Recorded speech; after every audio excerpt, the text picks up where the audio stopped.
Alright. Maridadi. Na moja kwa moja hapa basi tunakuja kulianza picha letu stara kama hiyo. Endapo tunakuja kumpata hapa basi jamaa kwa jina la sinema Akash Rana, ama ukipenda kwa jina lake kamili bishi Ajidagana. Ala, wololo yaye. Ni pale ambapo hapa basi bila shaka pale yani huyu Ajidagan mwenyewe ndio huyu. Alikuwa hapa basi bila shaka pale amepelekwa mahakamani, huku ni upande wa Uingereza. Kumbe wanapolisi wa kikosi cha uhamiaji yani immigration kiliweza kumpata na hatia ya kuoa Muingereza na kisha hatimaye kikaamua kumregesha kwao manyumbani. Watu washapatikana na hatia aina mbalimbali, lakini yeye moja kati ya makosa kwanza waliweza hapa basi kurusha bibi yake stara kama hiyo, ikabidi ashambulie mwanapolisi moja, lakini na yeye akawekelewa rungu na mwanapolisi. Bibi ndiye huyo aliwachwa stara kama hiyo, na kisha naye jamaa wetu hapa basi akachukuliwa na kisha akarejeshwa hapa basi moja kwa moja hadi upande wa India. Akachomoroa hapo upande wa London, just imagine, alikuwa na mke. Akachomoroa upande wa London, akarudishwa India. Mbali na hivyo, akanyang'anywa kila kitu chenye alikuwa nacho. Introduction ya sinema. Alikuwa mtu ambaye hapa basi bila shaka pale akona kampani lake, kampani na ambalo lilikuwa linasaidia watu Tez Tiaito la Horia Cinema. Alright. Halikadhalika basi jamaa wetu Richard anakuwa alifukuzwa akarejeshwa upande wa India. 4 years later sasa amerudi hapa upande wa London. Ndiye huyu moja kati ya best yake ambaye anajulikana kama vile jina lake original ni Zahid Khan. Zahid Khan mwenyewe ndio huyo. Alright. Aisru. Zahid Khan ni jina lake kamili, jina la sinema ni Adila. Alright. Mtazamaji, nataka uelewe vizuri zaidi. Sasa hapa tena ni upande wa London. Hapa ni upande wa London. Ajidagan alifukuzwa kimadharau hapo upande wa London. Ndiye huyo. 4 years later ametafuta mbinu za kurudi hapo upande wa London na amerudi. Ametoka India sasa, amekuja hapa basi upande wa London. Mwenyewe ndio huyo. Ala, Ajidagan aliweza kukaribishwa na rafiki wa kiti cha kwanza wake kabisa hapa basi Zahid Khan. Aliweza kumkaribisha hapa basi stara kama hiyo na akamwambia karibu brother. लेकिन आपके जाने के बाद हमको बड़े बुरे दिन देखने पड़े. Kamwambia manze, tangu chomoke hapa maisha yamekuwa ngumu zaidi, lakini bado tunajaribu. Tunang'ang'ana. Lakini sasa jamaa wetu wako na machungu. Kisa na maana alinyang'anywa mali yake. Alinyang'anywa pesa zake. Alinyang'anywa bibi yake. Alright. Sasa alikuja kuleta pahali kama hapa. Ayai. ये कैसे करा? चोरी की गाड़ियों का garage sir. यहाँ रिपेयर नहीं. Kumbe hapa kuna kwa na garage, lakini hili garage hapa si ni garage la wakora. Kuja hapa basi wanaiba gari, wanakuja wanatoa parts, kisha na hatimaye basi wanaenda wanauza zile pieces. Ni wakora yani. Alright. Jojo. Ya, nataka kuona Jojo. Kuna jamaa fulani bishi kwa jina la Jojo ndio nataka kuona. Ala. Alright. Maridadi. Haya, alright, hii ni lugha yao ya kumfahamisha hapa basi kuwa Zahid Khan kwa mtaa. ये कौन है? ये मेरे साथ है. Huyu ndiye anataka, ndio. Anataka nini? Fungua macho ndugu brother mpenzi mtazamaji ujione. Kwa hivyo alikuja kaambiwa hapa basi. Waiza mani. पैसे दिखाओ. Ziko wapi pesa? दिखाओ. Akamuuliza burungo ziko wapi? Akahandwa. पैसे. पहले माल दिखाओ. Kama hunipati hapa basi chenye nataka pesa zikuonyeshi. Bas, anataka nini? Pesa ndizo hizo akapatiana. Kisha hizi nazo ni kombora aina ya C4. Ndugu brother wapenzi watazamaji, kama ulihudhuria training ya wanajeshi kama mimi, lazima unajua C4 ni nini. Sasa hizo ni kombora aina ya C4. Wakati huo huo, kabla hata basi biashara haijaisha, kikosi na kiona polisi kikakuingilia. No, umeleta polisi. Zaidi Khan anasema sio yeye. Zaidi Khan anasema huyu jamaa sio ameita polisi, lakini wana polisi wamekuingilia hapa basi kwa wingi zaidi. Kisha na maana basi umeshajua hapa kuna uzoa makombora. Hapa kuna uzoa makombora. Na kwa hivyo hapa basi bila shaka walikuingilia kwa wingi zaidi. Anti-terrorist police kwa wingi zaidi. Anti-terrorist police walikuingilia. Kisha na maana shagundua hapa basi kuna uzoa makombora, na hii ni hatari sana hapa basi kwa maisha ya binadamu huko upande wa London. Wow! Ai, sasa ni makabidhiano makali baina ya wauzaji hapa basi na wanapolisi. Wauzaji na wanapolisi. Na shambuliwa. Na ile jamaa wetu walikuwa gara za nyewezi. Ajedogan wakuwa na Zaid Khan walikuwa gara za nyewezi. Sasa kuona venye mambo yamekuwa, wao waliamua kuhepa. Waliamua kuhepa. Cheki. Zaid Khan anajua hizi mitaa vizuri zaidi. Sasa Jojo alikamatwa. Cheki. Jojo alikamatwa. Chukua. Wala la la la la la. Jojo alikamatwa, lakini rejana kwa hapa basi Jojo alikamatwa. Sasa cheki vijana walihepa kuhepa. Ukipenda hapa basi bila shaka pale Zaid Khan wakiwa na Ajedagan waliweza kuhepa. Wakahepa wakakuja kupita pale kama hapa ambako hapa basi bila shaka pale muziki ulikuwa unaendelea. Kagua shasha.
Mziki unaendelea stara kama hiyo. Kuna manzi fulani pia wamekuja kutafuta ara zenye wezi. Kuna manzi fulani ambaye hapa basi wanamtambua kama vile Mega, lakini jina lake original basi ni Samira Reddy.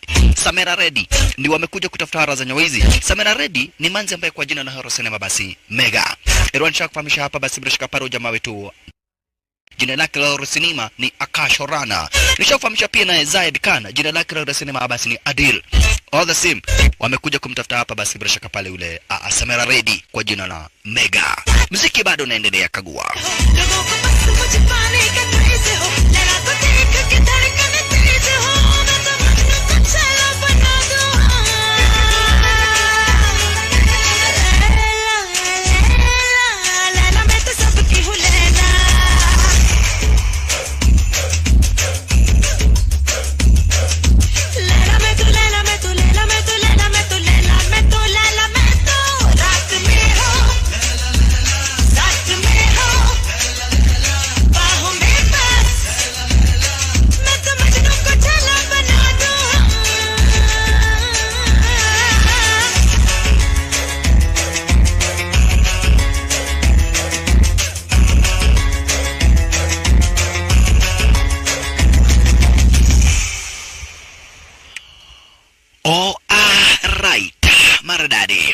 Na hapa basi hapa ndipo waliweza kuja hapa sikupatana ule manze kwa jina la Mega. Mega mwenyewe ndio huyo, yani Samira Reddy. Alright, hawa watu kuna mishoni fulani wako nayo. Ironi nimekufahamisha hapa basi hili unyang'anya mtu zaidi kwanza mwanaume kila kitu hapa duniani. lakini usiwahi mnyang'anya familia yake. Lakini Waingereza walifanya kile kitendo. Walinyang'anya jamaa wetu bibi yake, wakamnyang'anya mali yake, na sasa amekuja kuona kitu kinachojulikana kama vile vengeance. Vengeance. Akona machungu mbaya mbovu. Na hapa ni London, Uingereza yani. Alright.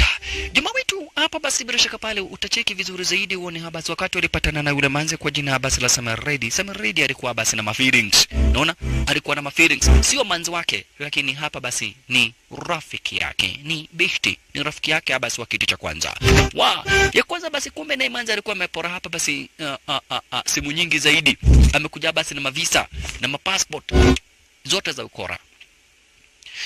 Hawa watu ukiwatazama basi hamna hata mmoja wao ambaye ako na furaha. Wakiongozwa na jamaa wetu hapa basi bila shaka pale Ajay Devgan. Ajay Devgan ni mtu ambaye hapa basi Ajay Devgan ni mtu ambaye ako na machungu zaidi. Harakati kisha amepatana sasa na marafiki wake. Amepatana na mabeshte wake. Kwa hivyo sasa nyakati za usiku beshte yake mmoja alikuja hapa basi bila shaka pale karibu na uwanja wa gari za moshi. Akatengeneza njia stara kama hiyo. Na kisha akatega moja kati ya zile C4 lile kombora sasa kwa gari za moshi. Kwa gari za moshi zenye zitaweza kutambaruka siku itakayoweza kufuata. Huu ni uwanja wa gari za moshi ama ukipenda hapa basi kwa railway station. Na mtazamaji nishakamisha zile ni makombora aina ya C4 explosives. Ni moja kati ya makombora ambazo zinatengenezwa kwa kule United States of America pamoja na landmine, makombora ambazo hapa basi ni hatari kubwa zaidi. Ipo tuchumuke ara zenye hizo tukuje kumpata jamaa mwingine hapa basi pia restarring kwenye Horror Cinema. Jamaa ambaye hapa basi jina lake ni Arjun Khanna. Jina lake original ni Anil Kapoor. Anil Kapoor hapa basi ni jina lake original, jina la sinema Arjun Khanna. Arjun Khanna mwenyewe ndio huyu, ni Muhindi, is an Indian, lakini anafanya kazi ya wanapolisi. He is an anti-terrorist police force. He is in anti-terrorist police force hapo pande wa London. Hii iko na maana gani? Ina maana yeye ni mwanapolisi wa kikosi cha kukabiliana na magaidi hapo upande wa London, lakini yeye asili yake ni Muhindi. Hata hivyo ilikuwa ni wakati wake wa kulitaya. In my memories, let's party. Wasikia? Unasikia kidai hapa let's party. Kwa nini? Kwa sababu ni wakati wake wa kwenda mapumzikoni for good. Anataka kuritaya. Na sasa hapa basi yeye na familia yake wanataka kurudi upande wa London. Wanataka kutoka upande wa London waelekee upande wa India. Jojo alichukuliwa mwenyewe ndio huyo. Hapa basi bila shaka pale sasa asafirishwe Jojo sasa. Alena, mami को फोन किया? हाँ. कितने बजे पिकअप करना है? कर लिया. Asafirishwe kutumia hapa basi gari la moshi. Hali kadhalika tukuja kumpata naye hapa basi bila shaka pale huyo naye Sanjay ni mkuu iza a boss. Mkuu ni kumaanisha boss. Boss ni kumaanisha ni sonko fulani. Yeye ni mdozi wa lile kampani la usafirishaji la gari za moshi. Sanjay sasa is a train boss. Na akona katoto kake ambako anakapenda zaidi. Akona katoto ambako basi anakapenda zaidi. Kanajulikana kama vile pia. Sasa alikuja kuambia mtoto wake hapa basi, mimi hapa basi nimekununulia nini? Nimekununulia simu. Kwa sababu nimeona naanguka mtihani sana. Sasa nimeamua nikubaie simu ili ungangane. Ilo wazungu wanakuwa na Wahindi wanakuwa na staili mingi za kufanya mtoto apite mtihani. Sasa mtuja kambo ili usianguke mtihani tena. Na ujue ninakupenda. Akambaia simu. Juu amekuwa akikuwa na barast kila wakati. Sasa anabaiwa simu ili agarau waone kama atakuja namba 1. Ilo hivyo ni tabia mzuri. Lakini kama ni pahali kama hapo unasikia, we Otieno. Kila wakati manakuja namba ya mwisho. Wewe hata hautakula ugali. Badala ununulie zawadi. Haya, sawa. Huyu mwanza na yeye ndiye huyu. Kombola lingine pia lilikuja likategwa kwa gari lingine la moshi. Unaona?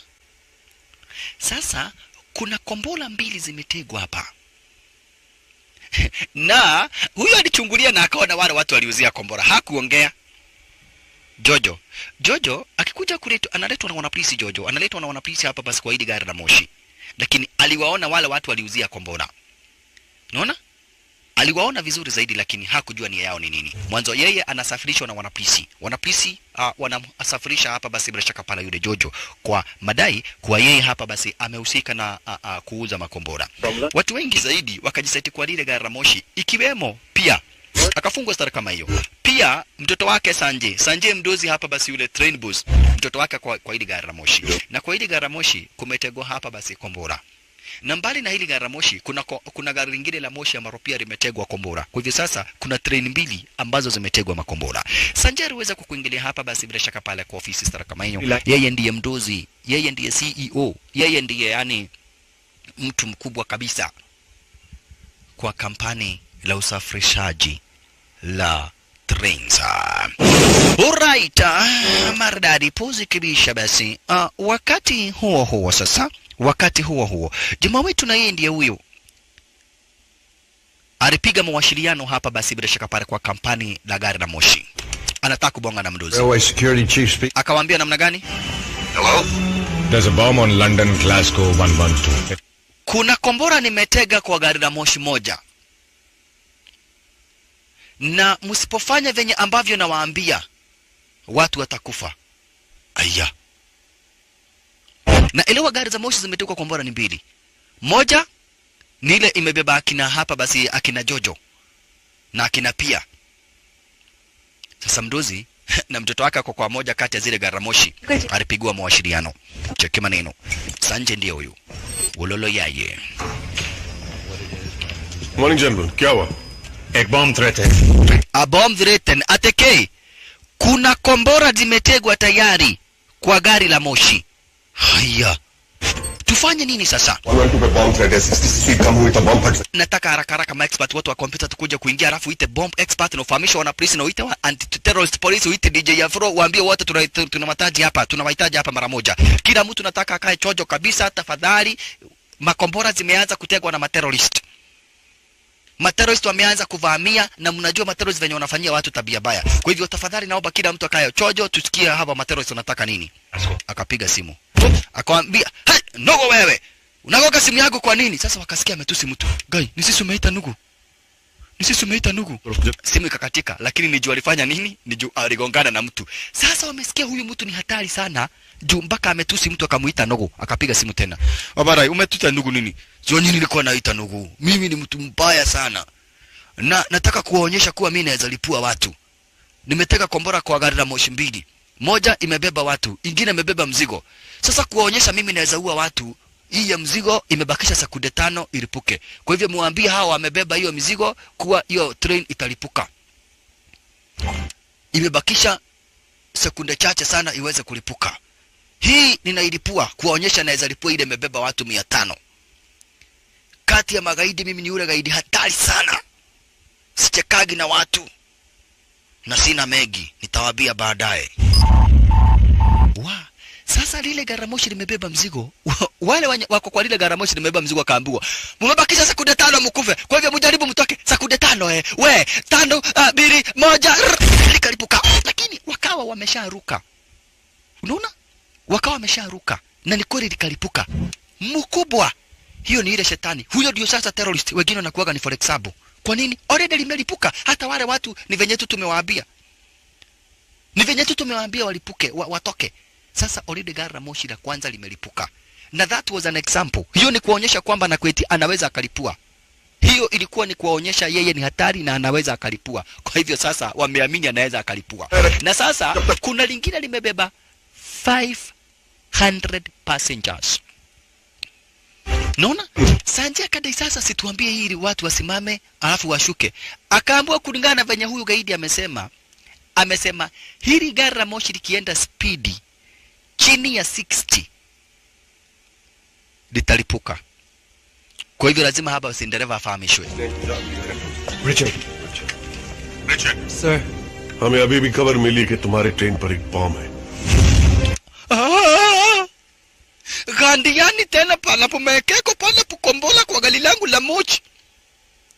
Gandi na kumbolela bwana mimi kumwana wefe. Mimi mwana faruya futoke kwa fana Kakamega tena funaekea kwa fana kitu kama pom kwa gari langu la moshi. Akaambiwa sikiza, hilo gari la moshi halifai kusimama kwa station yoyote. Haufai kwenda speed chini ya 60 kulingana na maagizo ambazo tumepewa na ule terrorist. Uende na speed ya kuanzia 60 kwenda juu. Ukisema ni kusimama, yani uende speed chini ya 60, litalipuka boom na watu watakufa. Punde si punde. Sanjay Raina, our head traffic controller. Detective Inspector Alan Fisher. Alan Fisher naye alikuingilia, ni detective, ni kikosi, ni mwana polisi yani. Sasa ile wa Sanjay yeye ni mkuu tu wa station. Lakini sasa huyu Fisher alikuingilia, Detective Fisher. Yeye anataka haba sikuwa in charge ya hii kesi yote. Sasa wakati naye hapa basi huyu jamaa anataka kwenda India, aliitwa. Akona bibi yake na mtoto wake. Sir. Anil Kapoor. This is a order from HQ. Ya kuna kesi nyingine imetokea na wewe tu ndio unaweza ukabidhiana na vitu kama hizi. Kwa hivyo alikuja kaambia bibi yake, I'm not going to India. Kuna kitu imetokea. आप दोनों को इंडिया अकेले जाना पड़ेगा. Bibi akamwambia, I knew you'll never retire. एक इमरजेंसी है. डिपार्टमेंट ने मुझे अर्जेंट काम के लिए वापस बुलाया. I'm sorry Alka. लगता है मुझे नौकरी एक दिन और करनी पड़ेगी. Mama was right. अब कभी रिटायर नहीं हो सकते. Mama alikuwa anasema tu, wewe hakuna siku utaritaya. Hata ukipewa retirement hauwezi ukaritaya. Sasa gari moshi watu wengine walifaa kuwekwa pale kama hapo akashindwa ai. Mbona tumepitishwa stage? Iliwa sasa hili gari moshi haliwezi likasimama kubeba ama kushukisha maabiria. Kwa nini? Kwa sababu linafaa kwenda na speed ya 60. Sasa walikuja kuuliza polisi, nini kinaendelea? Yeah, why didn't we stop? Why didn't we stop? Come.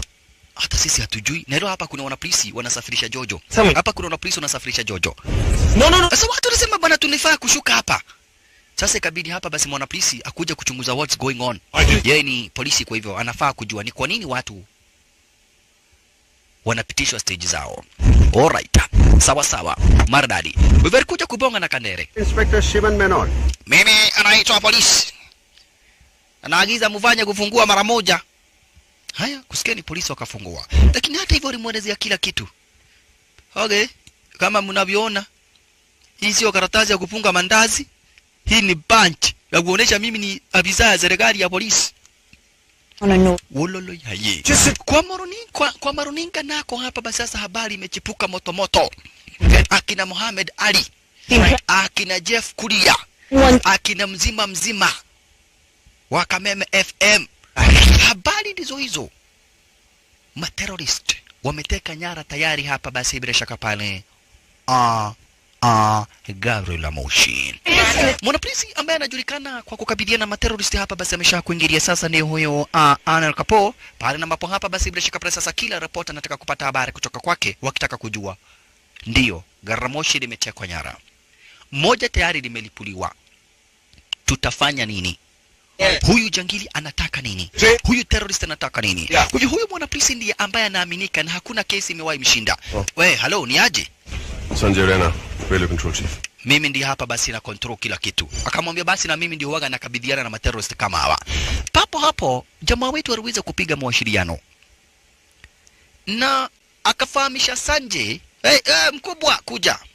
Yeye anataka 10 million euros. 10 million euros ndizo pesa ambazo anataka. Kama hawataki alipwe lile gari moshi lenye limebeba 500 passengers. 10 milioni 10 ndizo pesa ambazo anahitaji. हादसा होने के बाद जिम्मेवारी लेने के लिए अगर वो टेररिस्ट नहीं है तो वो चाहता क्या है? ट्रैक 28. तुम्हारी बॉम्बर से बात हुई मिस्टर Raina. Ya, huyo mtu amekupigia simu. Information zote zenye ambazo uko nazo nazihitaji. Information zote zenye uko nazo nazihitaji. Mwanzo mimi ni mwanapolisi. So we have a huge... Lakini alikuja ufahamishwa sasa kimeumana. Kwa sababu hili gari la moshi haliwezi likasimama na kuna gari lingine la moshi ambalo linakuja kwa hiyo laini ya reli. Kwa hivyo hii ni kumaanisha kutakuwa na head on collision na kulingana na speed yenye hili gari la moshi linakuja nayo ile head on collision itasababisha vifo za kila mtu ambaye atakuwa kwa lile gari la moshi. Hiyo ndio sasa hali ya taharuki. Akaambiwa sikiza, hii inakuja hivi na hii inakuja hivi. Boom, watu karash. lakini hii ikikuja ingie hivi itokee hapo, na hii ingine kuja ingie hivi itokee hapo, itakuwa namna gani? Lakini akaambiwa sasa hatuwezi change lane kwa sababu ya speed. Akaambiwa itabidi tujaribu, it is better kujaribu kuokoa watu kuliko kungojea zigongane watu wakufe. Kwa hiyo ile kitu tutafanya, hii tutatime ikuje ingie hapo, tu change hizo line namna hiyo, hii ingine ikuje tu change line namna hiyo. Haya basi, kila mtu akae stand by. Sasa ni wana control hii line. Mtazamaji, line za reli huwaga zina kontroliwa kwa ofisi. Sasa lazima watumie mbinu za juu kabisa ku make sure zile hapa basi gari moshi hazitagongana. Kwa hivyo waliweza ku calculate speed. Speed ni ile kitu tulisomaga inaitwa kilometers per hour. Kilometers per hour equals distance. Unaona? Sasa hii kilometers per hour equals distance. Na kwa hivyo waliweza kufanya hesabu calculation. Wakamwambia jamaa ulikuwa unaenda na 97. Manake ule jamaa baada ya kuambiwa asipunguze alikuwa anaenda 97. Kwa hivyo wakamwambia ili lile gari lingine la moshi liwe limefika hapo, apunguze kutoka 97 kilometers per hour mpaka 62 kilometers per hour. Hii ni ili lile lingine liwe yeye asiwe hapa basi zisije zikagongania hapo. Kwa hivyo change hiyo ikabadilishwa, ndio imebadilishwa automatically kwa kompyuta kali. Ile la kwanza likabadilishwa kakuja likaingia kwa laini. Unaona? Alafu sasa lile lingine likikaribia mara moja line iweze kurudishwa. Unaona? Line iweze kurudishwa ili zisije zikagongana. Hawa wanashuka mwanzo ile head collision. Now change. Rudisha line. Kakuja kaingia kwa ile line. Yenye sasa imebeba kina Jojo. Kwa hivyo hazikugongana. Watu akasema, "Hey, mathematician umefanya hesabu mzuri sana ya kilometers per hour speed. Umefanya akawaambia bado. Hiyo ni kiojo tu. Bado kuna kombora kwa lile gari la moshi. Hapo ndipo tunaomba maombi." Vavara wewe huko kunywa hiyo tumaji. Sasa Anil Kapoor hapa basi anampatia tumaji kumuonesha congratulations, umejaribu. Lakini sasa kibarua chenye kiko mbele yao. Hai, और सब हमारे ऑफिसर्स की निगरानी में है. Alright. Hatimaye basi waliweza kupata crew, yani wamepata information kidogo kuhusu basi venye ambavyo huenda lile kombora liliweza kutegwa, na kwa hivyo akaweza kuitwa Anil Kapoor, aliweza kuitwa Speedy aweze kufika hapa basi bila shaka pale kwa ile radio station ili waweze kufanya uchunguzi zaidi. Mwanzo wanahitaji kujua what is going on. Wakati huo jamaa wetu alikuja hapa basi pahali ambapo walikuwa wanapolea na bibi. Kukaribia lile pahali akaanza kukumbuka. Ajay Devgan. Anakumbuka Ajay Devgan. Anakumbuka maisha walioweza kuishi hapa basi na bibie. Anakumbuka maisha yote wenye waliweza kuishi hapa basi bila shaka pale na bibie ambaye alikuwa anampenda sana tena zaidi. Bibie anajulikana kama vile Nikita. Hivi ndivyo wanakuwa wanaishi 4 years ago. Kabla hapa basi bila shaka pale jamaa hajafukuzwa na kikosi cha uhamiaji, kikosi cha London Immigration. Yu lagda tere bina dil nahi yu lagda, tera dil nahi yu lagda, tu hi meri hai zindagi, tu hi meri hai har khushi.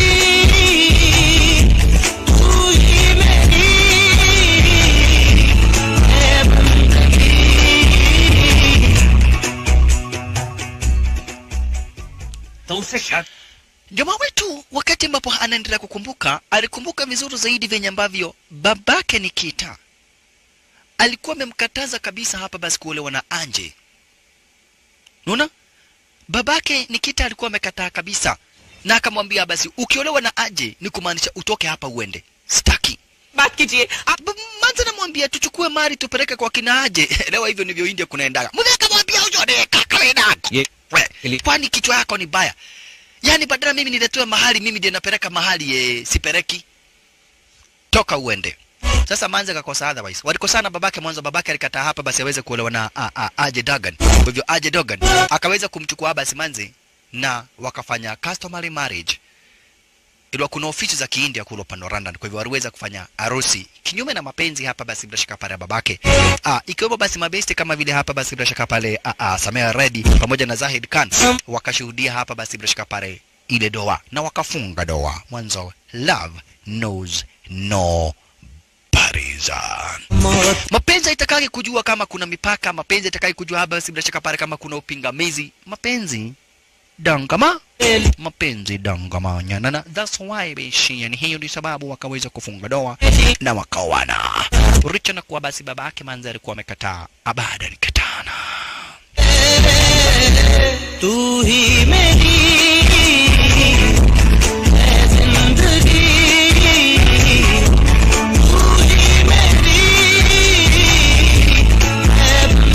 walipata hadi hapa basi marriage certificate. Manzi alienjoy zaidi wakati iliweza kusainiwa. Wakati marriage certificate iliweza kuwekwa sign, hapa basi aliweza kuenjoy zaidi. Ikawa ni sherehe kubwa sana. Tina zaidi. Lagda kise kahun kahan jaun kise karu sajda, kise karu sajda. Walikuja nakumbuka venye waliweza basi bila shaka pale kuambia mzee, sisi tumefunga doa. Toka. Umai. Sasa mzee chenye kilikuwa kinamuuma ni ati yeye ndiye atatoa mahali. Hiyo ndio ilikuwa imemuuma zaidi. Lakini all the same wakafunga doa. Hayo yote jamaa wetu anakumbuka. Hayo yote jamaa wetu anakumbuka akiwa nje ya maskani ambalo hapa basi walikuwa wanapolea. Hayo yote anakumbuka. Jamaa wetu anakumbuka hayo yote sana. Shindo amuone Nikita ama simuone. Lakini alicheki akaona wakati bado hujawadia wa kuja kumuona Nikita. Alright. Anataka kumuona Nikita. Okay, one moment. Wakati huo ipo tukuja kumpata Manzi hapa basi kwa jina na Samia Reddy. Samia Reddy brother yake ako hospitalini.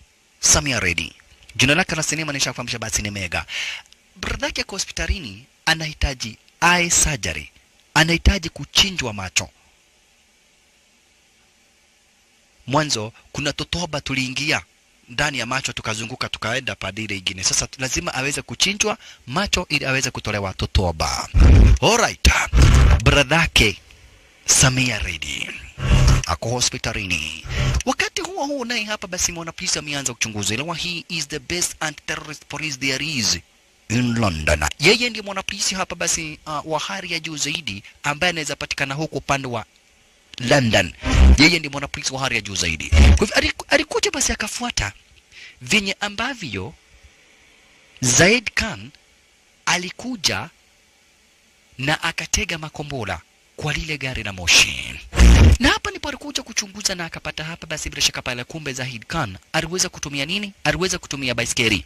Hii yote hapa basi bila shaka pale anafanya uchunguzi. Ilikuwa ni mwana polisi mwenye hapa basi ujuzi wa hali ya juu zaidi.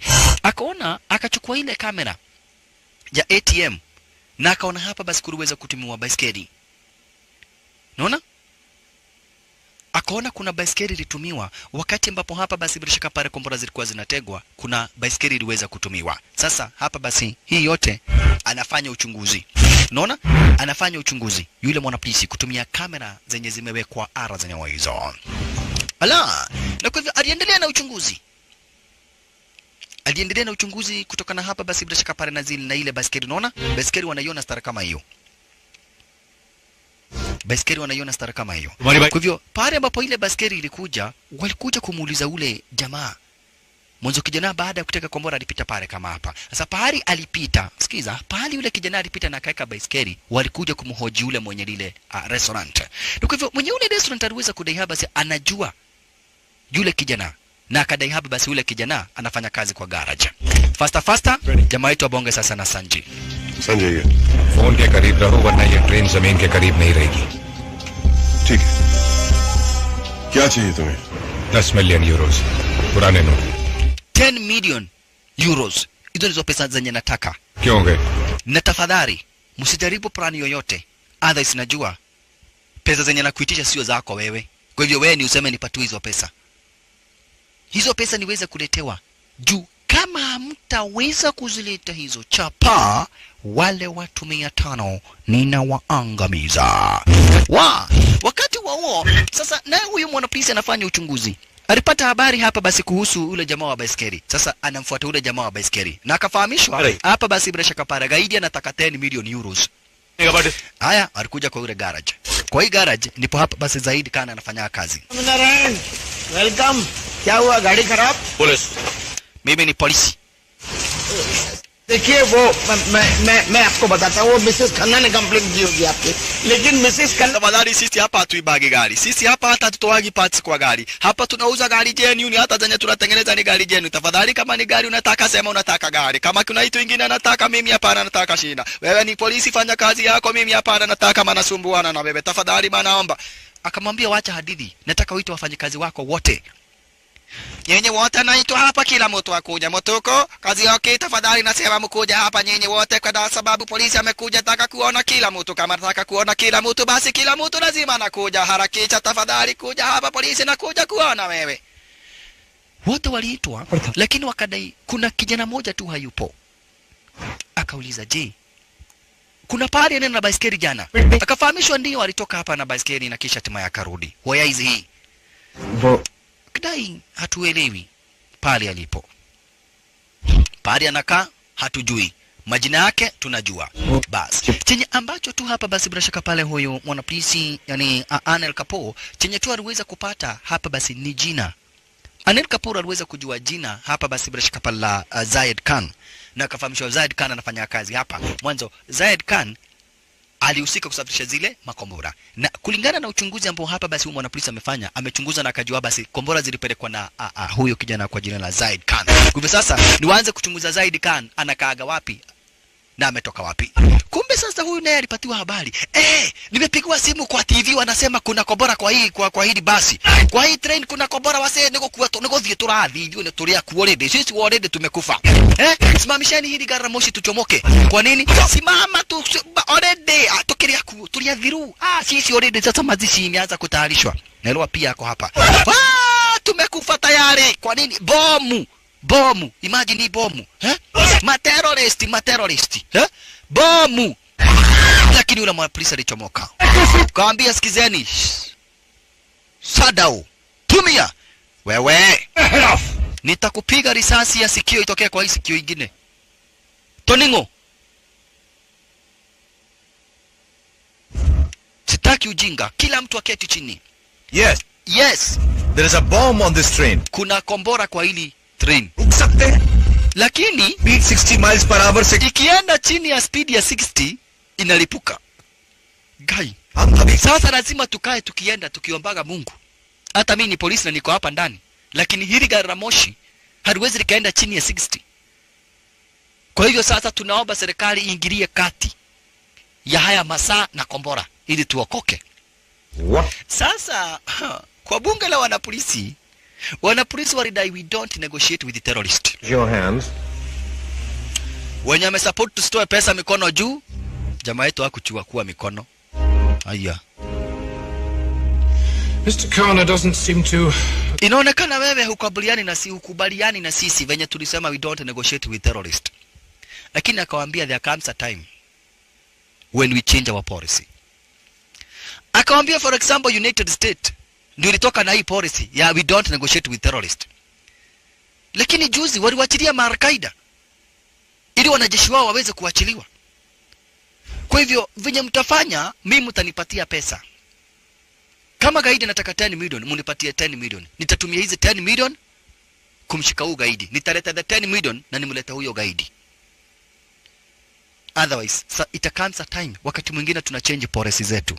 Kama President Obama wa United States alijadiliana na Mataliban. Na ni kweli mtazamaji, President Obama yeye ndiye alisemaga wa American unasemaga don't negotiate with terrorists. Lakini amini kubali usikubali, President Obama wa United States of America aliwaachilia Mataliban, magaidi hatari sana wa kikosi cha Al-Shabaab 5 ili wanajeshi 2 wa Amerika waachiliwe. So they negotiated with the terrorist. Unaona? Na wao ndio wanasemaga don't negotiate with terrorist. Ndio nasikiaga muafrika anasemaga listen to what they say but don't do what they say. All right. Na kwa hivyo hiyo ndio policy yenye jamaa alitumia, akawaambia kama United States of America ina negotiate na Mataliban, kwa nini sisi tusinegotiate na huyu terrorist? Kwa hivyo huyu jamaa hapa basi Anil Kapoor akapewa pesa. All right. Akapewa chapa. Wanahabari wanalifuata lile gari la moshi. Mwanzo nasikia lile gari la moshi lazima liende na ile speed ya 60 kwenda juu. Haliwezi likapunguza basi ile speed. Huko naye Anil Kapoor amepatiwa pesa. Kwa hivyo Sanjay alipigwa simu hapa basi na yeye na mtoto wake. Mtoto wake akamwambia, "Daddy, Nimesikia watu wakisema ati ni kukufa tunakufa. Ni ukweli. Lakini mtoto akamwambia usijali. Mimi na serikali tutafanya kila jitihada kuhakikisha kila mtu mwenye kwa hilo gari la moshi ametoka akiwa uhai. Ndipo mtoto wake akamwambia tafadhali fahamisha Mahadhi. Unaona? Kale katoi kwa jina la pia akasema pia mama yake aweze kufahamishwa. Mama yake anakuwa ni daktari. Kwa hivyo mama yake aliweza kudungiwa mawasiliano. Akafahamishwa unajua namna gani? Umepata habari kwamba na kwetu kuna gari la moshi limetegwa kombora mtoto wetu ako ndani ya hilo gari la moshi. Na tunang'ang'ana juu chini na tunaomba serikali iingilie kati ya huyo terrorist na lile kombora ili tuweze kuokoa watu. Mama akamwambia pia kwa nini hugampandisha kitu kama ndege ama at least hata kama atabebwa na tuktuk kama taksi ya Jack Kadere, kwa nini ulimweka? Akamwambia kila siku huaga na safiri na hilo gari la moshi. Hakuna kitu kingine tungeweza kufanya. Na hapa ni tuombe Mungu na tuombe serikali ingilie kati. Sasa huyu na yeye pesa amepatiwa, kikosi cha wanapolisi kimempatia chapa in one condition, make sure amerudisha zile pesa. Mwanzo yeye aliweza kuwa promise kwamba na kuitaweza kurudisha zile chapa. Kwa hivyo pesa amepewa ndio, but in that condition. Wakati huo hapa basi walikuja na wakaona kweli kwa lidi gari la moshi kuna kombora. Kupitia makamera na satellite wameona kweli kuna kombora. Na sasa hakuna namna ingine. Mwanzo hakuna mtu ataenda gari la moshi likiendaga aende kutegua lile kombora.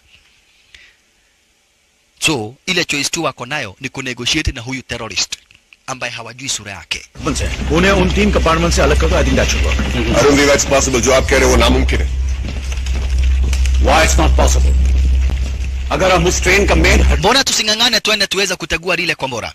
Akamwambia tuwezi taribu kuhatarisha maisha ya wale watu wako kwa gari la moshi. Mimi nafikiria venye serikali itaingilia kati na wewe unafikiria. Akamwambia kwa nini tusitafute mbinu nyingine?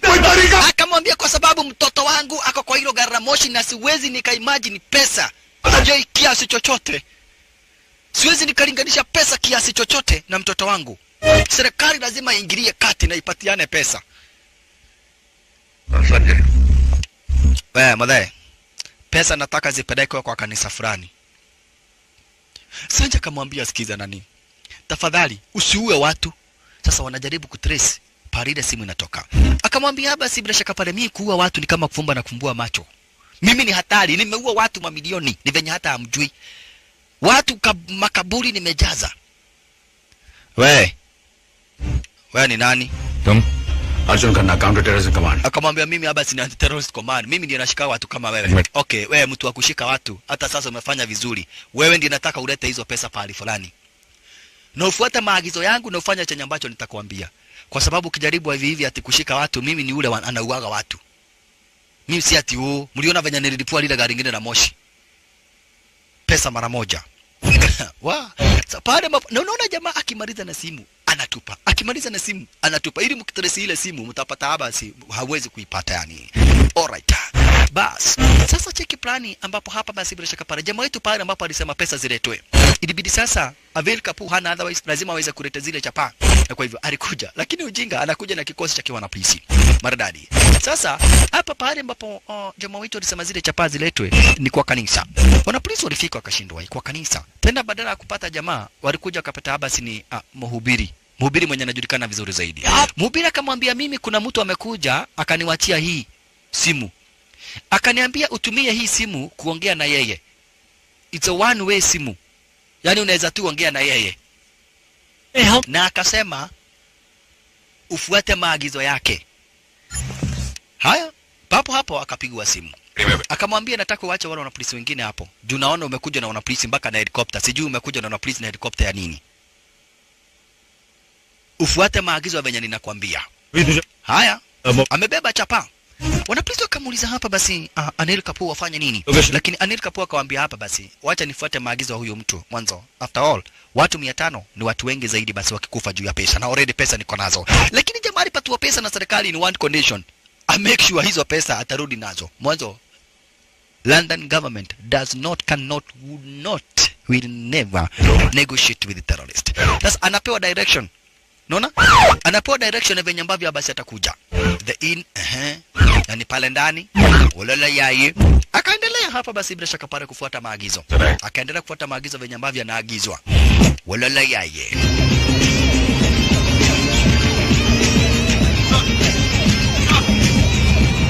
बोलो विकास. Lakini naye ameseti radio fulani ya wanapolisi venye ambavyo anaambiwa naye anaambia wanapolisi. Unaona? Akiambiwa pita hivi naye anapita hivi. Sasa walitrace wakatrace. Jamaa anabonga bonga ili watrace wajue pahali mawasiliano inatoka. Kwa hivyo alituma wanapolisi. Ameshajua kulingana basi na uchunguzi wake. Ameshajua pahali ambapo simu inapigwa kutoka. Unaona? Na wakati huo bado Habasi anafuata maagizo, direction. Unaona? Bado anafuata direction. Nao wanapolisi wameshaambiwa pahali ambapo simu inapigwa kutoka. Kwa hivyo walichomoka mbio. Cheki maneno. Walitoka unyoya. Tayari wameshafahamishwa ile ukitumia GPRS, ukitumia tracking devices. Mtu kupiga simu ni virahisi sana kujua anapiga kutoka section gani na sehemu gani. Ina digital technology. Unaona?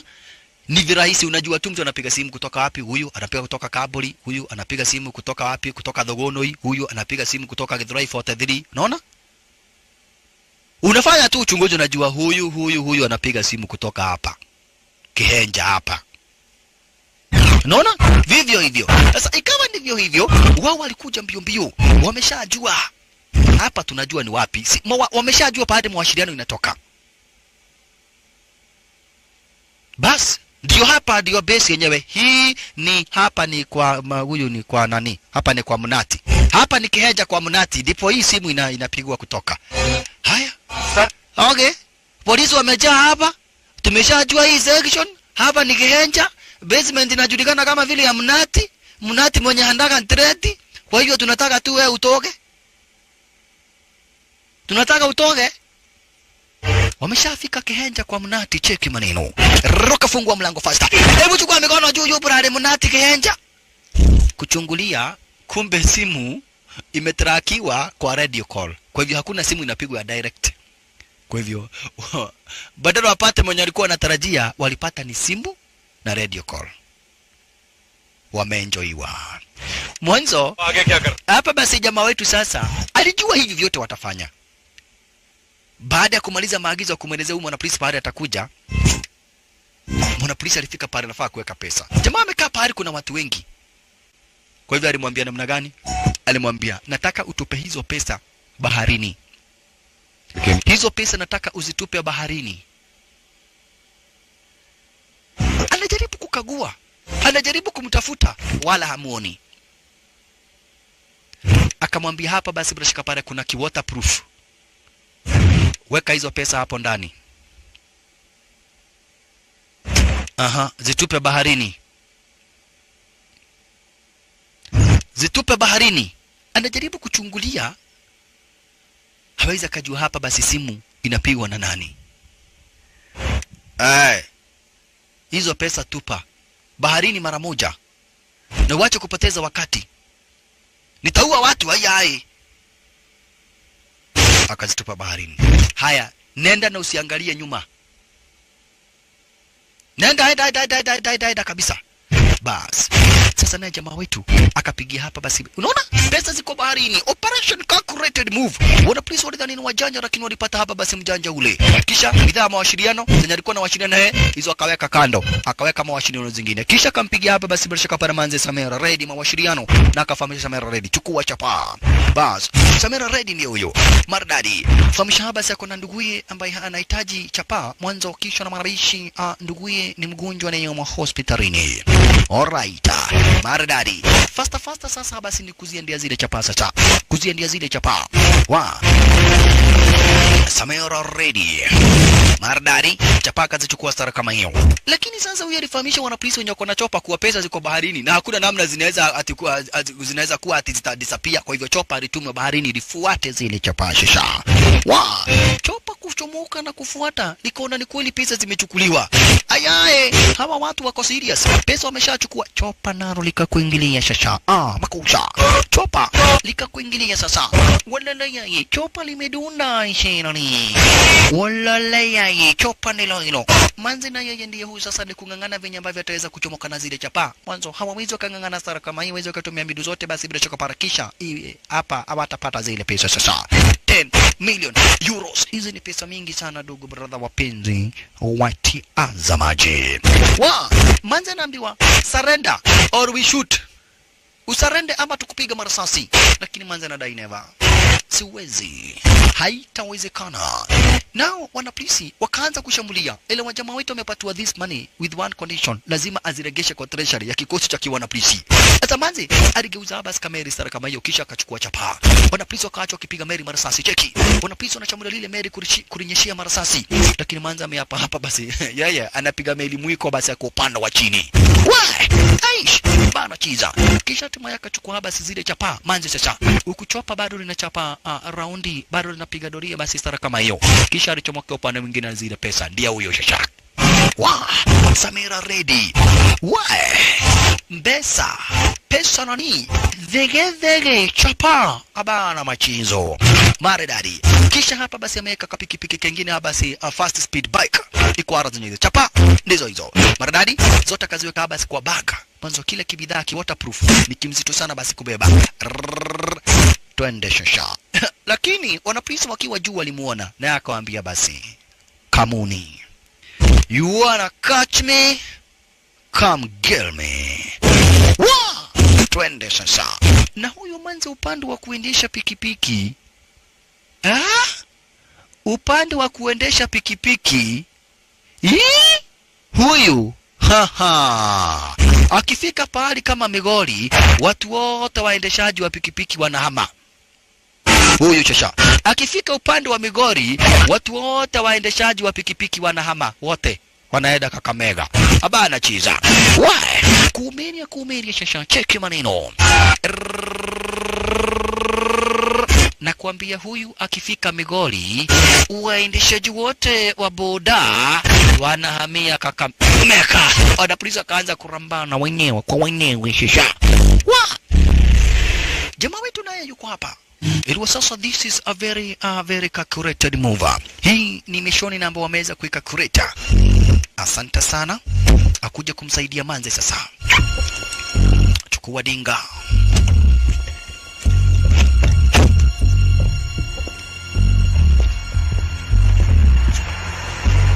Hamna mtu yoyote ambaye anajua sura yake.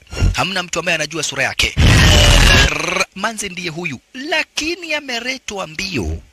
Vinyo alikuwa wamepanga ati wapatane na manze hapa si amchukue, hangeweza kumchukua. Kisha na maana manze nimefuatwa kufuata. Manze naye hangetaka jamaa wetu waonekane. Kwa hivyo vinyo alikuwa wamepanga ati amchukue manze waishie. Hiyo kwanza imefail. Mwanzo wa manze anapelekwa mbio mbio. Mission failed. Hata hivyo sasa ni jamaa wetu hapa basi aje Dugan aweze kumsaidia hapa basi bila shaka pale manze kwa mbinu ingine. Mwanzo kwa sasa manze anapelekwa mbio mbio na wanapolisi. Aish wanapolisi wanampeleka manze mbio mbio. Anatumia mbinu zake zote na njia zake zote ambazo hapa basi anajua kupitia hapa basi kutumia lile pikipiki. Lakini nao wanapolisi wanatumia ujuzi wote hapa basi na kila kitu ambacho wanajua ku make sure wataweza kumkamata. Cheki maneno. Walala yaye. Pikipiki za kiwanapolisi zenye zinajulikana kama vile presidential escort zenye mbio sana ndizo zinatumwa. Manze alikuja ruka star kama hiyo. Asante sana. Presidential escort pikipiki ndizo zimeweza hapa kuitwa. Dinga za wanapolisi bado zinasababisha maajari barabarani. Manze bado ngangana juu chini. Bado amejitolea kuumeria. Bado yohepa. Anel Kapo na yeye ndiye huyu. Anel Kapo na yeye ndiye huyu hapa basi bila shaka para chomoka mbio mbio. Jamaa wetu naye sasa amechanganyikiwa atisidia na maana gani? Manze na yeye mbele yake wanapolisi. Nyuma yake kikosi cha wanapolisi. Pande zote barabara imefungwa na wanapolisi. Atafanya nini? But on the same aliamua kufunga mlango kisha kama atakona na kisha kumedia presidential escort na yeye bampa tu bampa. Funga barabara. Zing. Bado uko naambiwa surrender. Manze na dai never. I can never surrender. Nahitaji pesa za kulipia brother wangu hospitali. Hizi pesa siwezi nikawapatia. Ziko hapa kwa mgongo wangu. Siwezi nikawapatia. Wa! Pita chini kwa chini sara kama hiyo. Presidential escort nayo vile vile, lakini habasi haikufaulu. Jamani hii wacha nani zikimbize. Ikasemekana msimruhusu aende hata kama ni nini. Jamaa wetu na yeye ndiye huyu. Walikosana na Manze Star kama mwanzo alitaka kuchukua Manze mweke basi bila shaka pale kwa ringa lake waweze kuchomoka, lakini hawakupatana.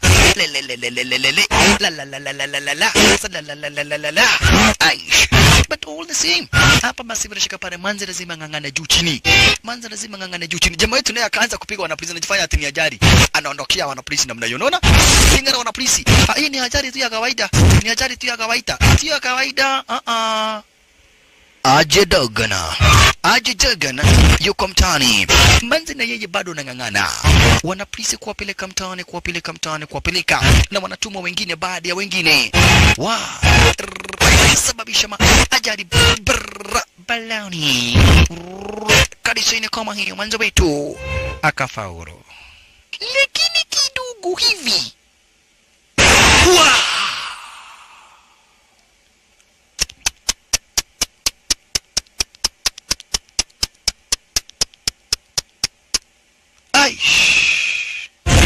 Makosa. Aligongwa mbaya mbovu.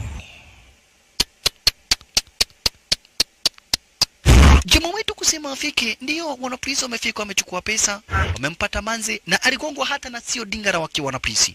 Alikuwa amezubaisha wanapolisi na akafaulu, alikuwa ameweza kuchomoka na kadhalika, lakini aligongwa akamalizwa papo hapo. Samira ready. Mwisho. Samira ready, yani kwisha maneno. Alijaribu ndio. Kungangana ndio. Alifanya yake yote na pesa alikuwa anaziita. Sasa na ule mwanapolisi kisha alikuja kumsomea. Akamwambia sasa wewe unasababisha ajali barabarani, watu wanakufa, hivyo sio vyenye tuliongea, tuliagana ukamata huyu mtu na urejeshe pesa. Kwa hivyo sisi tunachukua pesa. Akamwambia bado nahitaji hizi pesa kutraki ule kila. Terrorist mwenyewe ndio. Hamna mtu ambaye anajua sura yake. Kwa hivyo Anil Kapoor dai hapa basi bado train linahitaji kutaguliwa lile kombora. As long as bado train liko na kombora, mimi bado nitakaa na pesa. Uchunguzi bado naendelea nao. Lazima tuendelee na uchunguzi. Manze amekufa. Bado tunahitaji kombora. Hawezi akawa yeye ndiye terrorist. Lakini ili kuzubaisha watu tutafanya nini? Manze ndio huyo. Mwanzo Anil Kapoor anasema yeye amekuwa akiongea na mwanaume. Kwa hivyo anajua huyu si yule terrorist. Huyu ni associate. Ni moja kati ya magaidi. Wakati ambapo jamaa wetu aliona Manze amekufa, ndipo alianza kukumbuka. Venye alipata Manze hapa basi bila shaka pale Manze alikuwa mwizi wa TV, tusimu, nini na kadhalika. Yeye akitambaa kwa na Manze fulani mwenye asili ya Kihindi amekamatwa. Unaona? Kisha punde sipunde wezi wengine wakajaribu kuepa kutoka kwa wanapolisi. Sasa wanapolisi wakaingia, Manze akapata nafasi ya kuepa. Manze kupata nafasi ya kuepa, wakapatana na jamaa wetu. Unaona? Jamaa wetu akamwambia wewe ni mwizi. Unaona? Lakini Manze akamwambia tafadhali usinipatiane kwa wanapolisi. Si kwa sababu ya ukora ama kwa sababu hapa basi ya kuwa gaidi ambapo basi nataka kuwa mwizi. Ni kwa sababu ya shida ambazo niko nazo hapo upande wa London. Tafadhali nisaidie tu. Usinipatiane kwa wanapolisi. Nisaidie, nitafanya kila kitu lakini tafadhali sitaki kuwekwa ndani. Nimekuwa mwizi wa simu, TV, tuoruaro. Na time wakati ambapo mmepika ugali na kuja nachukua wakati mnaomba. Naenda naikula. Huo ndio tuwizi tu nimekuwa nikifanya. Nisaidie tu.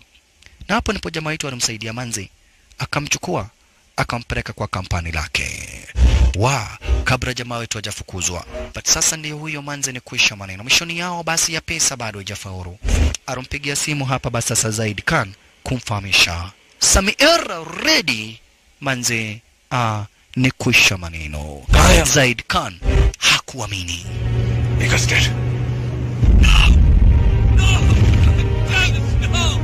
Adil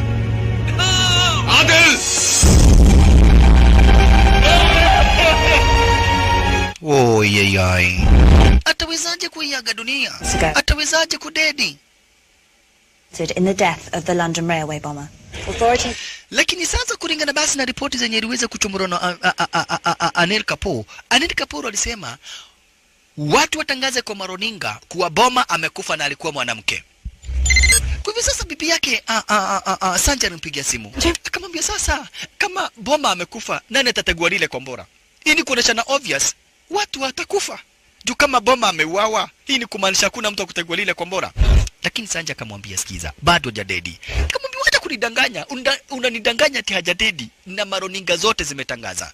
Akaambiwa sikiza, hiyo ndiyo kazi ya watu wanahabari. Wanajaribu kutangaza kitu yenye tu itafurahisha watu.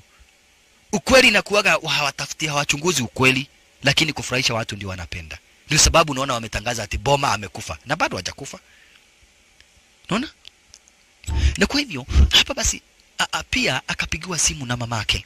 Akaambiwa sikiza pia, ukisikia watu wakisema ati Boma amekufa, ujue hajakufa. Huo ni uongo wa wanahabari. Huo ni uongo wa wanahabari. Mwanzo wanatangaza vitu ambazo hawajui. Sasa mama Fran naye kwa lile basi akapigiwa simu. Akamwambia imetangazwa kwa roninga nini? Boma amekufa. Kama Boma amekufa hakuna mtu akutegua bom. Hakuna, tumekufa. Na noto kugeta tena. Hizo neto kuira tena. Hai, unatuambia sasa kama Boma ameuawa. Hii ni kumaanisha hakuna mtu ambaye ataweza kutegua hili kombora. We are already vicod. Sisi already tumeviko. Lakini kidogo pia akawaambia sikizeni. Boma hajakufa. Babangu ametoka kuongea na huyo Boma saa hii. Who is your father? Akamwambia babangu ni mkuu wa ile station. Kwa hivyo msiogope. Huo ni uongo wa wanahabari, lakini ukweli ni kuwa Boma bado ako uhai. Yaani yule mtu aliteka kombora bado ako uhai. We! Sasa walitisha kamkutano hapa basi bila shaka pale Zaid Khan wakiwa na jamaa wetu Ajay Devgan ili waweze kujua basi what is the way forward. Watafanya nini sasa? Alafu ndugu mtazamaji, cheki technique na design ya materrorist. Sasa wanaongea na simu. Kumbe Zaid Khan amekuwa akifuatwa tangu ajulikane pale anafanyaga kazi. Sasa wanabonga na jamaa wetu Ajay Devgan lakini wanaongea na simu. Naye anajifanya ati ni gazeti anasoma. Lakini ni yeye wanaongea. Yeye anafanya ni simu anapiga lakini anapigia Zaid Khan. Anapigia Zaid Khan. Naye Zaid Khan anajifanya ni gazeti anasoma. Kumbe Zaid Khan amekuwa akifuatwa na wanapolisi tangu siku na wakati ambapo walijua pale ambapo anafanyaga kazi. Lakini jamaa wetu Ajay Devgan kuchungulia aliona kikosi cha wanapolisi.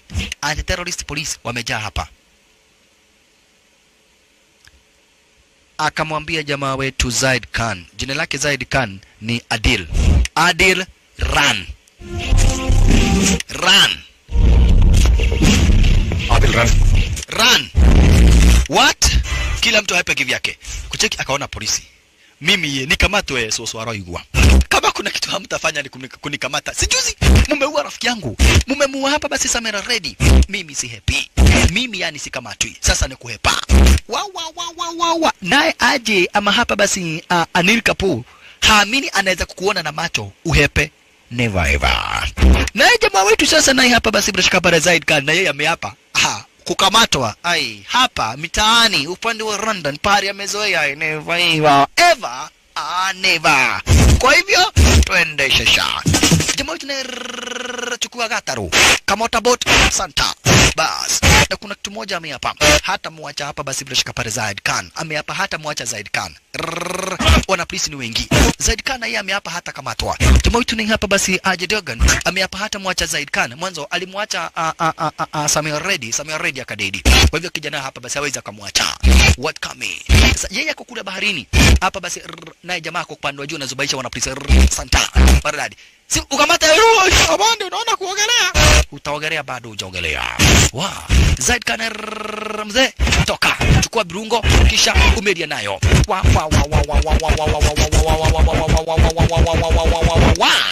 Aish, cheka maneno.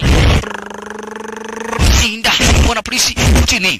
Wewe. Ai, hapa kuna watu wengi. Nyuma mbele wana polisi na karungu fe. Santa. Maridade. Pozi. We. Wewe. Kuingilia na manyungrus. Kuingilia na manyungrus. Wewe. La pasta pita hivyo. Naye Anil Kapoor Ameapa hata yeye ni mdede. Funga mlango kisha la. Anel Kapoor kwa nyuma. Wa. Mbio. Speedy. Kivuka na yeye anavuka, akiruka na yeye anaruka, akipiga kona na yeye anakamata lake. Shalala. Anil Kapoor. Wana polisi wengine nao ndio. Na jamaa wetu anachapa raundi tu kwa upande wa chini baharini sara kama hiyo. Huko basi bila shaka pale akitime kijana mwanzo ameapa hataki kumwacha. Hataki kumwacha. Wana polisi walianza kudai stop or we shoot. Tutakupiga risasi kijana, pigeni mkiweza pigeni. Lakini mimi kitu ambacho inaitwa kukamatwa na megu, kukamatwa na polisi, Meye unano. Sitaki hata kidogo kukamatwa na wanapolisi. Nina mimi sitaki kukamatwa na wanapolisi. Santa. Why? Kijana bana machezo maridadi. Kwa ambulance juu. Wanapolisi abanda. Hii kijana na ruga namna gani kwani yeye ni morogi? Si masot. Maridadi. Zahid Kona. Walala. Zahid Kona. Mbio. Wa. Alichukua bunduki mwanzo, aliona hii mbio imekuwa too much, akachukua bunduki sasa. Wameshindwa kumkamata, waliamua kumpiga risasi. Cheki pale anapita. La. Pigwa risasi. Cheki. Hapo hawezi wakapita pale kama hapo, cheki. Pigwa risasi ya mguu. Wow. Kijana akaimagine mimi nishikwe na wanapolisi. Upande wa chini na jamaa wetu ndio wanamwambia ruka nani? Ruka. Kijana anakungangana shasha. Watu wanahepa maisikia mlio wa marasasi. Wanapolisi wanakuja mbio. Lakini kijana wetu Ruchana kwa ameumia mguu. Aliamua kujiachilia hapa basi kwa kale kamota boto. Santa wanapolisi kufika. Kau. Na wakaumeria. Wanapolisi hawakuamini. Abanda hii ni madharau. Polisi kama 300 tunashinda kukamata kijana moja. Sasa jamaa yetu ana risasi kwa mguu. Kwa hivyo faster. Sasa hapa basi bila shaka pale Ajidagan alikuja katime Dr. Nyaga. Dr. Nyaga ndiye huyu. Murume wa ndongo kwera. Niko dhoku muno. Kuja gebande hii. Dr. Nyaga kuingia kwa gari lake. Drive. Alikuja kwa amefungwa macho stara kama hiyo. Kisha akafahamishwa hapa kuna mgonjwa. Hatuna ubaya na kulipa tutalipa. Lakini anahitaji kutibiwa. Hiyo tu. Dr. Nyaga hata ajui ameletwa wapi, lakini aliambiwa hapa kuna mgonjwa, hatuna ubaya lakini tunahitaji umtibu. Hiyo tu. Wakati ambapo kijana wetu basi anachomorwa risasi kwa mguu, jamaa wetu alianza kukumbuka maisha walioishi hapa basi nasema ready. Maisha walioishi hapa basi na Zaid Khan 4 years ago, kabla yeye hajafukuzwa huku upande wa London. Kabla hajafukuzwa hapa basi upande wa London. Baada ya kumchukua Manze, ukumbuke tuliona hapa basi mara ya kwanza kabisa walipata na huyu Manze akikimizwa na wanapolisi. Akamchukua Manze, akamwambia Manze, wacha kuwa mwizi, kuja fanya kazi kwa kampani langu. Jamaa alikuwa ameshaanzisha kampani lake. Unaona? Alikuwa ameshaanzisha kampani lake na alikuwa na vibari zote zenye zinahitajika. Unaona? Kwa hivyo baada ya kumchukua Manze na kuanza kuishi na yeye, wakati mmoja Manze alimletea zawadi huku akimwambia basi hii ni zawadi kutoka kwa wazazi wangu ambao haba si wameona ninafanya poa, mwanzo nimewacha wizi. Kisha akamwambia unajua namna gani? Brother yangu anakuja hapa. Unaona? Lakini wakati wanaendelea kujadiliana na alikuwa na watu wengine kama vile kina Zaid Khan ambao haba si hawana kibali. Pia Manze wetu basi huyu Samer Reddy hana kibali. Immigration police walikuingilia. Kuna Indians fulani walikuwa wanafanya kazi kwa ile kampani la jamaa wetu ambao hawakuwa na vibali za kuishi upande wa London. Hivyo Zaid Khan alikuja mbio akamwambia hapa basi bila shaka unajua namna gani immigration police wako hapa na sisi hatuna vibali zozote. Zaid Khan wakuwa na Manze wetu hapa basi Samer Reddy hawakuwa na nini? Hawakuwa na vibali. Kwa hivyo kuona wanapolisi aliwaambia hapa basi nyinyi hepeni. Nyinyi hepeni mwanzo, watu wengine tayari wameshakamatwa, wenye wanafanya kazi hapa bila vibali wameshakamatwa. Fanyeni hivi, Zaid Khan, Samer Reddy, nyinyi hepeni. Hepeni nitawacho nikabidhiana na wao. Hepeni nitawacho nikabidhiana na wao. Ala, alright. Sasa hapa basi wao wakahepa. Yeye akabakia. Zaid Khan na Samer Reddy wakahepa. Yes, officer. Is there a problem? My name is Peter Harvey from the Department of Immigration. आपके workers के papers check किए और कुछ ऐसा है जिनके पास पूरे documents और permit नहीं है. ya wafanyakazi wengine hapa hawana vibali za kufanya kazi hapo upande wa London. Wewe ndiye CEO, wewe ndiye mkubwa wao, na kwa hiyo makosa yote tutakuwekelea wewe. Papers, please. मैंने अप्लाई किया है अपने Jamaa kadai hapa basi mimi nimeapply visa zao, lakini bado hapa basi hajapatikana. Akaambiwa hapa basi umepatikana na hatia ya kuweka watu hapa. Akadai mimi niko na haki, mwanzo mimi hapa basi hata nimeoa rais. Lakini alifahamishwa kwa makosa hiyo tumekunyang'anya bibi na tumekunyang'anya mali yako yote. Na tumekunyima haki ya kuishi hapa. Na hapo ndio basi wakimfukuza waliweza kuangusha bibi yake. Yeye akapiga polisi moja, akapigwa vitakari sana na akafukuzwa na akanyang'anywa kila kitu chake. Alifukuzwa na akanyang'anywa kila kitu. Sasa daktari alianza kuuliza nyinyi ni akina nani? बस हारने को कुछ नहीं. Lakini jamaa wetu anamwambia mimi ni mtu ambaye amepoteza kila kitu. Na ukishapoteza kila kitu hauoni jambo kubwa.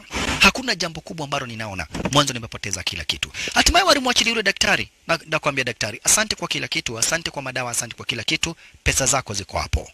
Now you can go. Daktari hakuona sura ya jamaa wetu. Mwanzo wakati wote wa kibonga alikuwa amebariziwa goggles nyeusi zenye haba zikitambaa upande ndani. Kwa hivyo jamaa wetu alichomoka stara kama hiyo.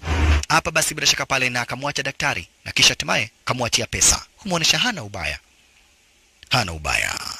Lakini baada ya kurudi kubonga sasa na kijana wetu, enyewe jamaa wetu Aji Dagan alikuja kumwambia kijana wetu hapa basi Zaid Khan kuwa it's better waachane na hii shughuli yote. Mwanzo wakati ambapo alianza hii shughuli walikuwa nadhani hakuna mtu ataumia. Lakini sasa tayari already wamempoteza manzo wetu hapa basi bila shaka pale Sami already. Naye Zaid Khan na yeye ndiye huyu ameumia. Huenda basi ikasababisha vifo za kila mtu na wasipate faida yoyote. Kwa hivyo Aji Dagan akamwambia let us just give up. अब पीछे हटने का कोई मतलब नहीं है सर. बेगा मर चुकी है और अगर आपकी वापस आने की उम्मीद ना होती तो मैं खुद को कब का फांसी लगा चुका. Lakini Zaid Khan anamwambia never ever. Siwezi kuwa nimepigwa risasi ya bure. Haiwezekani kuwa Samir Reddy amekufa bure. Mbali na hivyo, brother yake Samir Reddy ako hospitalini. Anahitaji pesa za kufanya operation. We have to accomplish the mission. Kuna kombola na lazima watu watupatie pesa. Kwa hivyo jamaa wetu alikuja akapiga simu. Akamwambia hapa basi bila shaka pale, wewe Sanji, nilikuitisha pesa, umekataa kunipatia. Bas, sasa naenda nivute bangi 5, niende niue hao watu. Okay. Ameenda kuvuta bangi. Na hata nyinyi mnajua watu wa bangi. Nani amesababisha? Ni huyu mwana polisi. Wewe uko na pesa na hutaki kupatiana pesa. Ni siasoguo. Pesa ni ya nyanya yako. Uko na pesa na hutaki kupatiana. Ni pesa ngapi zinaweza nunua maisha ya mtoto wangu? Ni pesa ngapi zinaweza nunua maisha ya watu 500? Kamwambia mimi nafanya kazi yangu. So kama ameenda kuvuta bangi, wacha avute bangi atakupigia. Kamwambia unajuaje atanipigia simu? Huyo ni mtoto wangu wa kipekee. Na bibi yangu akijua nimesababisha kifo cha mtoto wangu, imagine hatawahi kubali mambo yangu tena. Juu ya mambo ya hii story uko nayo. No! Kwani wewe pesa ni za nyanya yako? Kamwambia mimi nafanya kazi kama afisa wa serikali. Na hiyo kwa hilo Garamoshi kuna watu wengi zaidi. Tunajuaje tukumpatia pesa hataua watu? Najua hataua watu kwa sababu aliniambia. Hujui, najua. Hujui, najua. Sasa akivuta bangi anaweza fanya chochote. Punde sipunde kapiga simu. Mbio. We, nimevuta bangi 2. Nikimaliza ya 5 kama hizo pesa hazitakuwa zimefika, hao watu na waua wote. Kwa hivyo hizo pesa ziletwe pale fulani haraka iwezekanavyo. Already nimevuta bangi 2. Na bangi ya 5 ndio inaniambiaga ni kuua watu. Kwa hivyo hizo pesa ziende ziweko pale fulani haraka sana. Sasa hawawezi kataka mchezo. Wameona jamaa amevuta bangi. Kusikia ati anavuta bangi 5, wanajua tu kupiga pafu 2 unakuwaga crazy kama kamashu. Sasa wana imagine bangi 5. Bangi 5. Sasa yule mwana polisi speed alikuja kuleta zile pesa sasa. Wamesikia jamaa amekasirika. Nimeambiwa nikupatie barua alafu nitoroke ama nikufe. Hamsa yake bila Kenyatta makadara jogorodi moja kwa moja. Akaumeria. Sasa ameelezewa hizo pesa ziweke kwa dustbin. Akajaribu kuchungulia kama atamuona, akaona dustbin ndio hiyo. Akaziweka. Leo sasa wamesikia jamaa amevuta bangi. Sasa hiyo inafanya wakasiria, wakaya wakuwa very very careful. Sasa pesa wameweka, lakini masniper wamewekwa standby. Mwenye ataenda kuchukua pesa kwa ile dustbin apigwa risasi. Sasa masnipers wakawekwa on toss. Masnipers wakawekwa standby. Mwanzo ni jitihada na ni kazi yake hapa basi bila shaka pale jamaa ku make sure zile pesa hazijaenda. Alright. Huyu Anel Kapo. Sasa badilisha mavazi, chukua maposition, masnipers na maspotters wote wakae chonjo kabisa. Mabunduki standby, masniper wako chonjo kabisa ku make sure hapa basi bila shaka pale huyu jamaa pesa hata zichukua. Ku make sure zile chapa hazitachukuliwa. Bash. Ndio. Wakakaa chonjo kabisa. Wakakaa standby kabisa. Ala. Chukua maposition. Kachukua maposition tara kama hiyo. Mwanzo Anel Kapo hajawahi chezewa akili sara kama hiyo. Bas. Si ndio ile bidhaa si pesa lazima atazichukua bas. Atazichukua tukiwa wapi? Kidogo wako mtu anapita na baruni. Kaeni chonjo. Yo. Aya hapana. Pana. Sione mwagi kafu already ya baruni. Huyu hapo huyo sio yeye. Okay, haya sawa. Wakaendelea kukaa chonjo. Kidogo wakaona John Kimakia. Wakaona mtu anakaa kama John Kimakia. Wakajua bas, ndiye yeye huyu. Masnipers kaeni chonjo kabisa. Lakini akatoa bidhaa akaona ni ulimu. Ni John Igari. Huyu ni yule mtu anaitwa John Igari. Aish. Lakini kidogo hivi, pale pesa zilikuwa kukalipuliwa na chini. Kulipuliwa na chini, pesa zikamezwa. Mudu ni msolimu no huani. Sasa watu ni kutoroka wanatoroka, lakini jamaa wetu alisema hapana, hata wewe umezidi. Wenda na chapa pakalipuka, pesa zikaingia upande wa chini na zikachukuliwa. Kuchukua pesa sara kama hiyo. Naye ameweka pu, Anel Kapo ndio limo. Hata wewe umetubeba wana sana. Hata wewe umetubeba wana sana. Wanapolisi wengine wakatuma ma specialist sasa. Anti-terrorist specialist. Lakini jamaa akawanza. Ikifika hata ni upande wa mkono. Huyo jamaa bana machizo. Aje kadogan. Bana machizo. Chukua pesa na kuepa. Lakini sasa wanachambulia. Wagezia falai. Akawanza checking.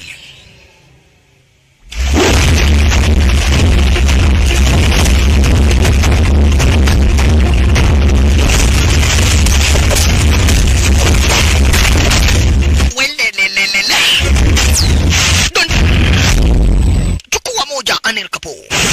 Chini. Bado wanafuatwa na wanapolisi. Bado wanachambulia kidogo. Pigwa risasi.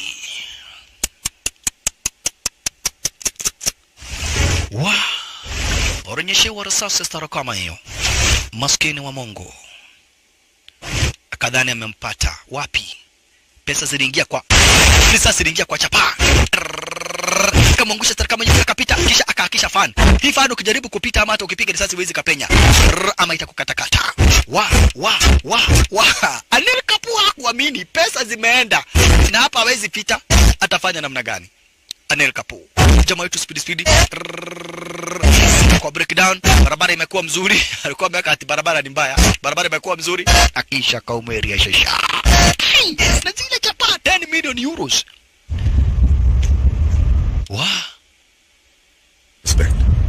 Suspect ndiye huyu.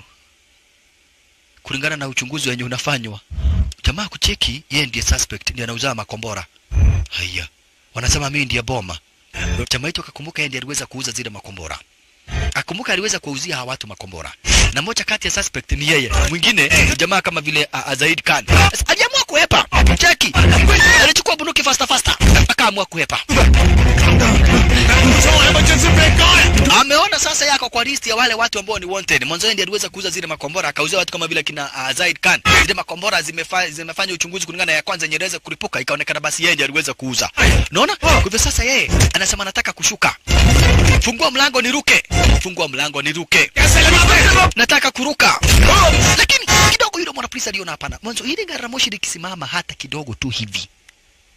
Likisimama hata tu kidogo hivi. Kwisha. watu wote wamekufa. Kwa hivyo yule mwanapolisi aliamua kutumia ujuzi sasa kwa mwanapolisi. Kumwambia shoot me. Kama unataka kushuti mtu, mimi ndiye nimekamata, mimi nakuleta hapa. Faster. Aya mapolisi. Usionyeshe mwanapolisi bunduki namna kama hiyo. Na mimi ni mwanapolisi. Gongoa. Salala. Faster. Wacha ujinga. Wewe ni moja kati ya wale magaidi ambao ni wanted. Akada ndio mimi ndio niweza kuuzia watu makombora. Akaambiwa bas, tupe direction kwake Zaid Khan anakaaga wapi. Lazima tuambie Zaid Khan anakaaga wapi. मैंने खुद उसे बेचा है. Mimi ndio niluza hizi makombora, mimi ndio niweza kumuzia Zaid Khan, lakini huyo mwingine simjui. Unamjua Zaid Khan? Ndio, namjua Zaid Khan, tumekuwa mabeste sana. Anakaaga wapi? Akile jamaa hagedhura ifo atafai. Oh, ni jamaa hagedhura ifo atafai. Okay, sawa. Sasa na yule mwanapolisi akapigia anti-terrorist police kuambia pale ambapo Zaid Khan anakaaga. Papo hapo naye jamaa wetu hapa basi bila shaka pale Ajay Dagan akampigia mawasiliano Zaid Khan, akaambia Zaid Khan usiwe na wasiwasi. Pesa ninazo. Naenda nilipe hapa basi nilipie brother ke Samir Reddy hospitali. Kisha nikuchukue na halafu tuumerie. Lakini makosa ni kuwa Zaid Khan pale anakaaga. Wanapolisi wameshafahamishwa na yule Jojo. Jojo ashafahamishwa wanapolisi pale Zaid Khan anakaaga. Ndio Zaid Khan kujitayarisha waweze kuchomoka. Anti-terrorist police kwa wingi zaidi wakakuingilia. Woi Zaid Khan. Zaid Khan Jojo amemsaliti. Ameshasema pahali anakaaga. Sasa kuniitwa mpaka SWAT, anti-terrorist police, ordinary police na SWAT. Na hapa basi bomb expert wote waliitwa. Cheki maneno. Ukisikia pahali mpaka SWAT wameitwa, manze ujue tiko sawa. Ujue sio kuzuri hata kidogo. Ujue sio kuzuri manze hata kidogo. Walala yeye. Washalala. Cheki maneno. Jamaa wetu kufika ati akuja amchukue, hakuna mtu anajua sura yake. Kufika ati akuja amchukue, polisi wakadai wanataka raia wote waondoke. Oi, Ajay Dagan amekuingilia ndio kuja kumchukua kijana wetu Zaid Khan. Aliamua kumpigia mawasiliano. Zaid Khan. Vavarai. Pitia mlango ya nyuma na mimi ni open fire ukuje nikuchukue. Lakini Zaid Khan alimwambia hapana. Hawa wana polisi ni wengi zaidi na nimeona mpaka kuna wana SWAT, special weapons and tactics. Kwa hivyo fanya hivi, hamna haja tukufe sisi wote wawili. You go man. Go. Nenda. Nakwambia utoke hapa, hatutaki raia.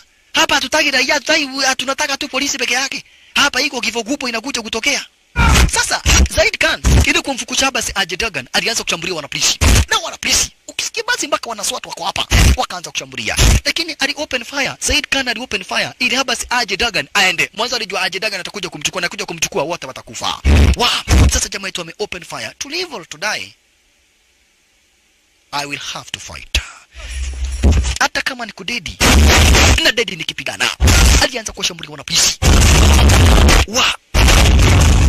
Anil Kapoor anaona hapa sasa inabidi mtumie ujuzi.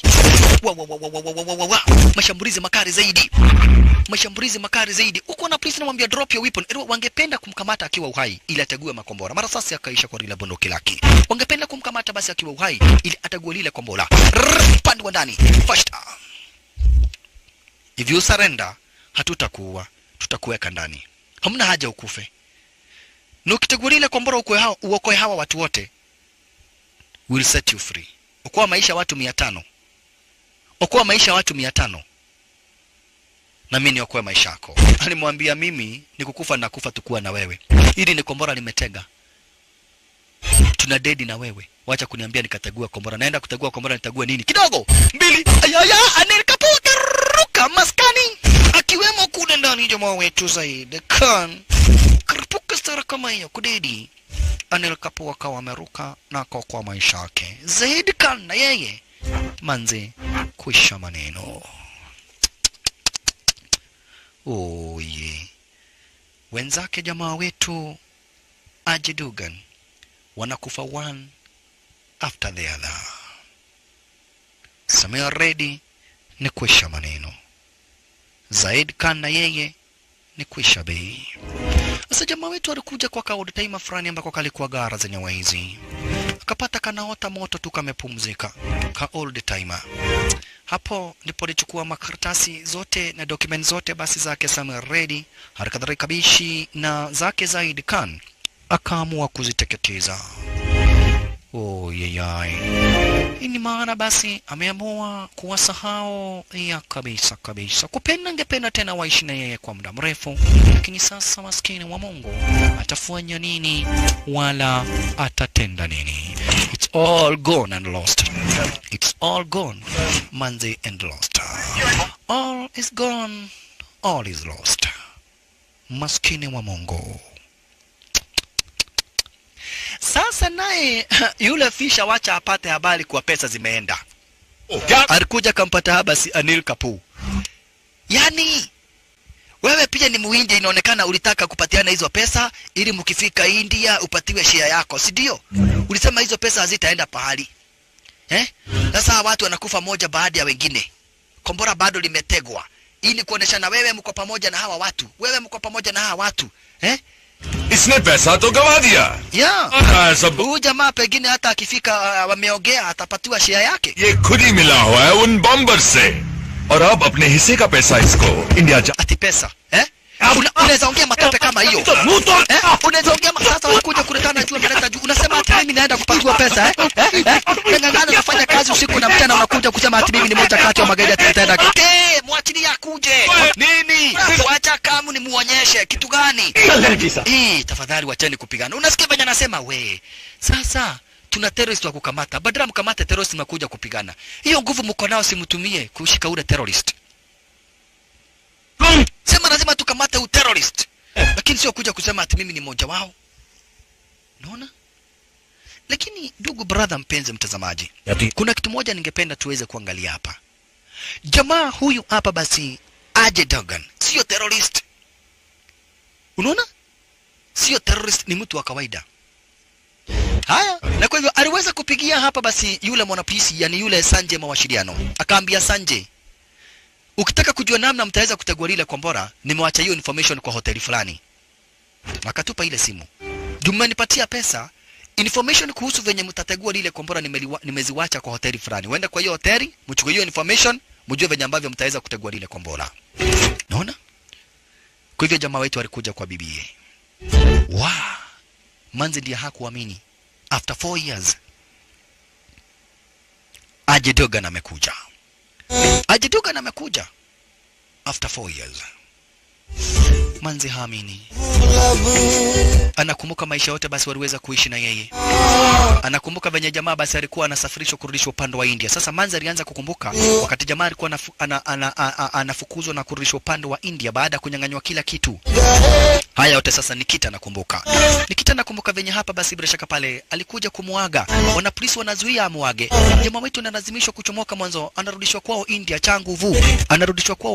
changu vu mama aling'ang'ana kabisa hapa basi aweze kumuona mwanzo alikuwa na kitu anataka ana jambo anataka kumwambia sasa hapo ndipo jamaa wetu alichungulia Nikita akamwambia namna gani Nikita akamwambia I am pregnant Dena leo what I am pregnant for you nina mimba yako hapo jamaa wetu hapa basi brishka pale ndipo aliweza kuapa one day one time in one way or the other lazima ataweza kurudia bibia na mtoto wake hiyo Manzi aliweza kukumbuka na sasa jamaa amerudi 4 years later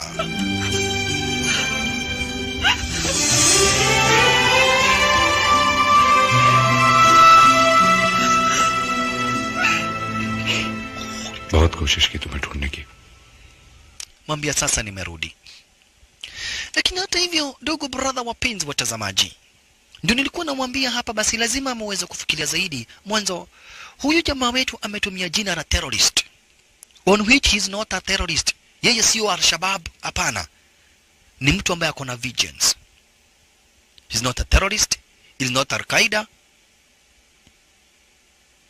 he is not a Boko Haram Nona he's not a jihadist he's an ordinary person lakini alitumia jina la terrorist akatumia jina la Al-Shabaab akatumia jina la Al-Qaeda ili kuweza kutekeleza uhalifu wake na kweli ametekeleza amepata pesa lakini hana ule unyama wa kuua watu